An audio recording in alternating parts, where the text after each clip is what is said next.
And the name of the book is Choose Yourself by James Altucher. So James Altucher मेरे बहुत ही favourite writer हैं। मैं उनके पहले कोरा पे बहुत सारे पोस्ट पढ़ती थी और वो मुझे बहुत ही इंस्पायर करते हैं। एंड आई होप आज जो मैं बुक प्रेजेंट कर रही हूँ वो आपको बहुत इंस्पायर करेगी और आपकी भी लाइफ चेंज करेगी। So let's get started. James Altucher इस बुक में बताते हैं कि आज का जो टाइम है, यानी ये जो डिजिटल एज है, ये बिल्कुल पुराने टाइम से अलग है। आज के टाइम में आप और हम एक दूसरे को चूज कर सकते हैं। जैसे पहले के टाइम में क्या होता था, ऑथर्स को पब्लिशर्स के पास जाना पड़ता था for getting their books published, और जो फिल्म मेकर्स थे उनको प्रोड्यूसर्स और डायरेक्टर्स के पास जाना पड़ता था for getting their films on the big screen. But आज का जमाना नया है। ऑथर्स अपनी बुक्स सेल्फ पब्लिश कर सकते हैं और फिल्म मेकर्स एक नया शॉट दे सकते हैं अपने करियर को by launching themselves on YouTube, where there are millions and millions of people watching them and giving them live feedback. So कैसे मैं और आप हम खुद को चूज कर सकते हैं, आज हम डिस्कवर करेंगे इस बुक में। सो पहला सबसे इंपॉर्टेंट शिफ्ट जो जेम्स ऑल्टुचर बताते हैं वो ये बताते हैं कि we have to become an idea machine. कैसे बन सकते हैं हम आइडिया मशीन? हम और आप, हम दोनों एक ओलंपिक एथलीट की तरह हैं, यानी हम सबके पास आइडियाज होते हैं। लेकिन तो आप और मैं आइडिया मशीन कैसे बन सकते हैं?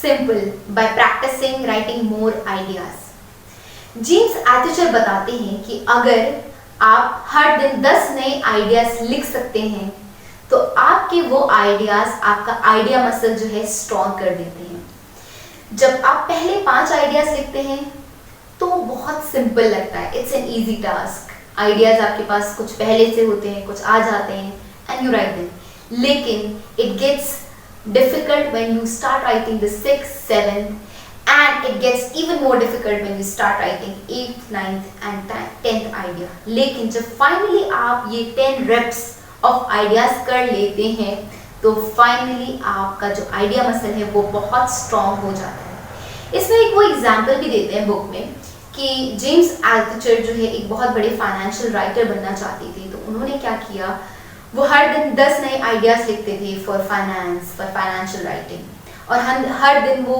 लोग वो भेजते थे। एक दिन उन्होंने अपना जो है आर्टिकल भेजा द मैड कंपनी को और उनको फाइनली वहाँ से एक सिलेक्शन ऑफर आया और फिर फाइनली उन्होंने लिखना स्टार्ट किया thestreet.com के लिए। तो आप हर दिन 10 नए आइडियाज लिख सकते हैं। घबराइए मत अगर आप डर रहे हैं कि पहली बार में आपको यूरेका आइडिया आ रहा है या नहीं, वो मैटर नहीं करता। ये मैटर करता है कि आप हर दिन कैसे प्रैक्टिस करते हैं। बिकॉज जब आप 5 बुरे आइडियाज लिखते हैं तो फिर 6, 7, 8, 9 और 10th जो आइडिया आता है वो थोड़ा और बेटर और फाइनली जो लास्ट आइडिया आता है वो प्रोबेबली बहुत अच्छा बन जाता है। तो इस तरीके से आप अपना आइडिया मसल हर दिन स्ट्रॉन्ग कर सकते हैं। घबराइए मत अगर पहली बार में बेस्ट आइडियाज नहीं आ रहे हैं, वो नहीं आएंगे, वो धीरे धीरे ही आएंगे। बी पेशेंट और धीरे धीरे आप जो है अच्छे और बेहतरीन आइडियाज लिख पाएंगे। अब आप कहाँ से स्टार्ट कर सकते हैं? आप स्टार्ट कर सकते हैं कहीं से भी। You can start literally writing ideas about anything, but आपको एक डायरेक्शन देने के लिए मैं आपको एक चीज बता सकती हूँ। आप वहां से स्टार्ट कर सकते हैं जहां पर आपको ऐसा लगता है कोई ऐसी चीज है जिस पर आपकी एक्सपर्टाइज है और आप उसे इम्प्रूव कर सकते हैं। तो हर दिन जब आप प्रैक्टिस करते हैं आइडियाज जनरेट करने का तो आपका जो आइडिया मसल है वो स्ट्रॉन्ग हो जाता है, और जब आपका आइडिया मसल स्ट्रॉन्ग हो जाता है तो आप बेटर आइडियाज लिख सकते हैं। बट आइडियाज को एक्चुअली जनरेट करने के लिए हर दिन आपको एनर्जी और इन्फ्लुएंस चाहिए, जिसके लिए मैं आपको बताऊंगी एक formula. So how to master creating best ideas. As I told, daily practice एक तरीका है जिससे आप हर दिन बेटर और बेटर आइडियाज क्रिएट कर सकते हैं। अब डेली प्रैक्टिस में 4 इंपॉर्टेंट एरियाज हैं जिनमें आपको इम्प्रूव करना पड़ेगा जिससे कि आप बेटर आइडियाज ला सके अपनी लाइफ में। सो फर्स्ट एरिया है बीइंग मेंटली स्ट्रॉन्ग। आप मेंटली कैसे स्ट्रॉन्ग हो सकते हैं या आप अपने मेंटल मसल्स को कैसे और प्रोएक्टिव बना सकते हैं। Right 10 ideas. सबसे सिंपल चीज़ है, हर दिन सुबह उठें और 10 नए आइडियाज लिखें अपने फील्ड से रिलेटेड, जिस चीज़ में आपका एक्सपर्टाइज है, और उन्हें इम्प्लीमेंट करने की भी कोशिश करें। सेकेंड इंपॉर्टेंट एरिया है वो है हमारा बीइंग इमोशनली स्ट्रॉन्ग। अब इमोशनल स्ट्रेंथ कैसे ला सकते हैं? If you surround yourself with people who are negative, who are always very pessimistic and who are always gossiping and bad mouthing others, तो उससे क्या होगा, आप एक्चुअली पॉजिटिव फील नहीं करेंगे, आप उन्हीं की कंपनी में और नीचे नीचे जाते जाएंगे। सो अगर आपको अपने आप को इमोशनली स्ट्रॉन्ग करना है, so you have to surround yourself with positive, inspiring and happy people. और इसके लिए आप क्या कर सकते हैं? How to surround with the people that you want to be with, saying no to the people that you don't like.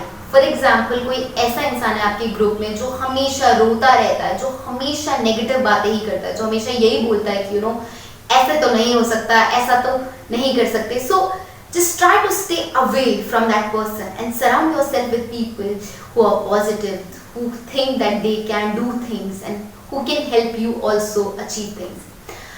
So ये है एक बहुत अच्छी ट्रिक और इससे आप जो है इमोशनली स्ट्रॉन्ग हो सकते हैं। प्लस एक और आइडिया आप फॉलो कर सकते हैं, वो आइडिया ये है कि I generally like in my own life कि जब भी आप मुझे वीकेंड मिलता है या जब भी मुझे थोड़ा भी फ्री टाइम मिलता है, I like to check up on my good friends, जो भी मेरे अच्छे फ्रेंड्स हैं जो मेरी केयर करते हैं। मैं उनको हमेशा कॉल करके उनसे उनके दिन के बारे में पूछती हूँ, उनसे उनकी लाइफ के बारे में पूछती हूँ। और इस तरीके से जब हम आइडियाज़ एक्सचेंज करते हैं तो बहुत सारी नई चीज़ें जानने को मिलती हैं और हम दोनों ही बहुत पॉजिटिव फील करते हैं। So that is the second thing. Now the third area in your life where you can improve is your spiritual health. So how to improve yourself spiritually? By meditation, by prayer, by solitude, and most importantly by being aware. अक्सर आपने देखा होगा हम लोग या तो past में travel कर रहे होते हैं या तो फ्यूचर में भाग रहे होते हैं। हम कभी टाइम नहीं निकालते कि हम इस एक मोमेंट को एम्ब्रेस करें। अगर हम थोड़ा टाइम खुद को दें and just close our eyes and take a deep breath in and out, we will feel better, we will be in this moment and we will be grateful for whatever we have around us. And चौथी चीज जो बताते हैं James एल्चर वो है हमारी physical body. अगर आपको पता है फिजिकल हेल्थ के 3 main, eat right, exercise and sleep on time. Now sleeping on time is something that we all miss. हम सोचते हैं नहीं 5 घंटे की नींद लेके हम बिल्कुल एक्टिव, फ्रेश और हैप्पी रहेंगे, बल्कि ऐसा नहीं होता। अगर हमें प्रोएक्टिव, हैप्पी और फ्रेश रहना है, so we need at least 7 to 8 hours of sleep. So you can adjust that clock according to your sleeping needs, but it is a very fundamental, thing that you require for maintaining a good health. So इस तरीके से James एल्चर बताते हैं आप mentally, emotionally, spiritually और physically अगर अपने आप को 1% इम्प्रूव करते हैं तो by the end of the year you compound your growth and it comes out to be about 37.7%. यानी you are better by 37 times of your previous version. Wouldn't it be amazing if you and I can improve ourselves 30? James एल्चर एक third shift बताते हैं हमारे mindset में जिससे कि हम achieve कर सकते हैं वो बड़ी सक्सेस जो हम अपनी लाइफ में चाहते हैं। वो बताते हैं under price and over deliver. यानी अगर 100 रुपए की चीज़ अगर आप 100 रुपए में ही आप दे देंगे तो शायद लोग इतना खुश नहीं होंगे, लेकिन 120 रुपए की चीज़ अगर आप उनको 100 रुपए में देंगे तो वो बहुत ज़्यादा खुश होंगे। इसका मतलब ये है कि अंडर प्राइस यानी उतना पैसा चार्ज मत करिए जितना आपको चार्ज करना चाहिए, और ओवर डिलीवर उनको लोगों की एक्सपेक्टेशंस जिन्होंने जितनी एक्सपेक्ट करा था उससे कहीं ज़्यादा वैल्यू दीजिए।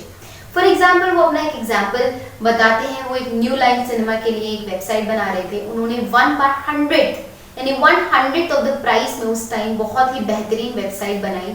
तो उससे क्या हुआ, उनके पास बहुत सारे क्लाइंट्स आने लगे। एंड सेकंड वो फिलॉसफी बताते हैं, वो ये बताते हैं say no to people. And say no to whom? Say no to people, to the right clients or to the not the right clients. Basically say no to the people who don't match your energy, who don't match your time, who don't provide the value that you are looking forward. Simple सी philosophy है, जब हम अपनी चीज़ बहुत ही valuable बनाते हैं और फिर जब बहुत सारे क्लाइंट्स आ जाते हैं और जब हम अपने आप को एक लिमिटेड एडिशन वॉच की तरह रखते हैं, तो फिर लोग हमें और ज़्यादा वैल्यू करते हैं और ज़्यादा पागलों की तरह हमारे पास आते हैं और चाहते हैं कि हम उनका काम करें और हम उनके साथ कोलैबोरेट करें.